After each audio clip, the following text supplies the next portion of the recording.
আপনার তো হচ্ছে যে স্কুল ছিল Motijheel ideal school and college. 1 থেকে 5 পর্যন্ত ছিলাম বাংলাদেশ বেক স্কুলে। আচ্ছা, তারপর স্কুল হচ্ছে এটা। 6 থেকে হ্যাঁ, তারপরে হচ্ছে আপনার এসএসসি হচ্ছে মতিঝিল আইডিয়াল। আচ্ছা। ওই সময় ফ্রেন্ডদেরকে এখনো যোগাযোগ হয় ওদের সাথে? আমি বন্ধুত্ব রক্ষা করি। আচ্ছা। আমি আসলে ওইভাবে রাজনীতির সাথে সম্পৃক্ত, ওইভাবে বন্ধুদের সময় দিতে পারি না।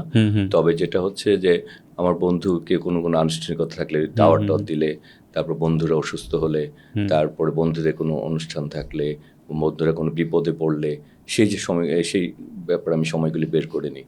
কিন্তু একটা আছে না যে বন্ধুদের অডেল সময় দেওয়া, কারণ আমার একটু খুব প্রেশার থাকে, তো সবার সাথে সময় চাই, সেই কারণে ওইটা। কিন্তু ওই বন্ধুদের যখন কোনো বন্ধু আমাকে নক করে, হ্যাঁ, আড্ডা ছাড়া অন্য নকগুলি করে, তখন আমি আবার যখন আমি একটু ফ্রেশ হইতে চাই, তখন তো আসলে বন্ধুর কাছে গেলে ফ্রেশ হওয়া যায়।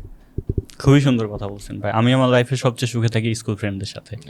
আপনি কি স্কুল ফ্রেন্ডদের সাথে গেলে, এই যে এত বড় দায়িত্বে ছিলেন, এবার হচ্ছে ইমপ্লিকেশন করবেন, এতগুলো মানুষের দায়িত্ব আপনার কাঁধে, স্কুল ফ্রেন্ডের সাথে যদি কখনো মিট করা হয়, বা এখন তো মানে আমি শিওর কিছু মাস আগেও তো মিট করছেন, ওখানে কি ফর্মালিটিসটা ধরে রাখেন, নাকি ওখানে যে যার মতো খালি আনন্দ মজা করা হয়? বন্ধু তো বন্ধুই।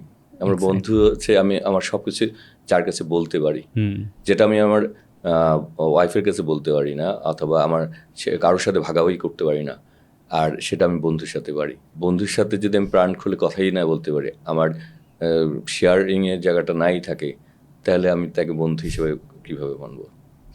এক্স্যাক্টলি। স্কুল লাইফের সবচেয়ে মজার মানে স্মৃতি কি ছিল? স্কুল লাইফে আসলে আমরা মতিঝিল আইডিয়ালের সামনে একটা খেলার মাঠ ছিল। তা প্রায় দেখা যেত যে অনেক সময় আমরা, প্রায় না, ধরেন মাঝে মাঝে কখনোই আমরা স্কুল ফাঁকে দিয়ে ফুটবল খেলতে চলে যেতাম। 1-2বার ধরাও খেয়েছি।